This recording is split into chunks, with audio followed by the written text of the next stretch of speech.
In this video, I'm going to show you how you can change your font style on all your slides in Google Slides at once. If you found this video helpful, I'll kindly request that you support me by liking the video and also by subscribing to this channel. Alright, so if you want to make a change, and for this case, maybe you want all the headings or subheadings to have a specific font style different from the one you're using, it is very much simple. Now, all you need to do is to go ahead and click on slide here and then click on edit theme. Now this will go ahead and highlight all the slides that you have on your project. Now to make any change, go ahead and click on theme here, and this will highlight now various text aspects that you have. For instance, this is the heading, and we have first level, second level, up to 9th level.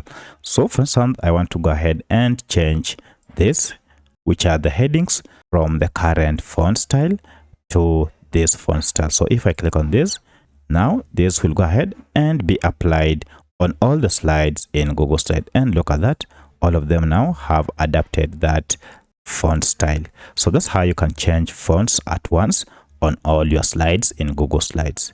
If you have any other question, kindly let me know in the comment section. Otherwise, thanks for watching, and let's meet in the next video.